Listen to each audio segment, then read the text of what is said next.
Air India വിമാനത്തിന്റെ അടിയന്തര ലാൻഡിംഗിൽ വ്യോമയാന മന്ത്രിക്കും സ്പീക്കർക്കും പരാതി നൽകിയ എംപിമാർ വിശദമായ അന്വേഷണം വേണമെന്നാവശ്യപ്പെട്ടാണ് പരാതി. ആദിൽ പാലോട് വിവരങ്ങളുമായി. ആദിൽ, എന്താണ് ഈ പരാതിയിൽ പറയുന്നത്? ആദിൽ, അടൂർ പ്രകാശ്, കൊടിക്കുന്നിൽ സുരേഷ്, കെ.സി. വേണുഗോപാൽ അടക്കമുള്ള എംപിമാർ, കെ. രാധാകൃഷ്ണൻ അടക്കമുള്ള എംപിമാരാണ് കഴിഞ്ഞ ദിവസം തിരുവനന്തപുരത്ത് നിന്ന് ദില്ലിയിലേക്ക് വന്നപ്പോൾ വിമാനം പിന്നീട് ചെന്നൈയിലേക്ക് വഴിതിരിച്ചു വിടുകയും ചെന്നൈയിൽ ഇറങ്ങാൻ ശ്രമിക്കുന്നതിനിടെ വീണ്ടും ടേക്ക് ഓഫ് ചെയ്തത് അടക്കമുള്ള പ്രശ്നങ്ങൾ ഉണ്ടായത്. ഇതിലൊരു പരാതിയുമായി രംഗത്തെത്തിയിരിക്കുകയാണ് എംപിമാർ. സ്പീക്കർക്ക് പരാതി നൽകിയിരിക്കുന്നു, ഒപ്പം വ്യോമയാന മന്ത്രിക്കും പരാതി നൽകിയിരിക്കുകയാണ്.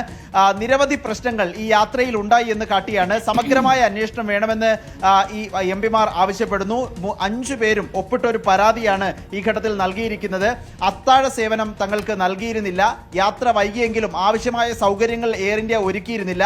മാത്രമല്ല, ഒടുവിൽ ചെന്നൈയിൽ ഇറക്കാൻ വേണ്ടി ശ്രമിക്കുന്നതിനിടെ ടേക്ക് ഓഫ് പെട്ടെന്ന് ചെയ്യേണ്ട ഒരു സാഹചര്യം ഉണ്ടായി. അപ്പോൾ റൺവേ ക്ലിയർ ആയിരുന്നില്ല എന്നുള്ളതാണ് പറയുന്നത്. പക്ഷേ തങ്ങൾ അഭിപ്രായം പറയുമ്പോൾ അത് തെറ്റാണ് എന്ന് ചിത്രീകരിക്കാനാണ് എയർ ഇന്ത്യ ശ്രമിക്കുന്നത്.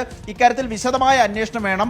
160 ആളുകളുടെ, യാത്രക്കാരുടെ സുരക്ഷയെ ബാധിച്ച കാര്യമാണ്. അതുകൊണ്ട് സമഗ്രമായ ഒരു അന്വേഷണം ഇക്കാര്യത്തിൽ വേണമെന്ന് ആവശ്യപ്പെട്ടുകൊണ്ടാണ് സ്പീക്കർക്കും വ്യോമയാന മന്ത്രിക്കും എംപിമാർ പരാതി നൽകിയിരിക്കുന്നത്. സ്മൃതി, ആദിൽ പാലോടാണ് വിവരങ്ങൾ നൽകിയത്.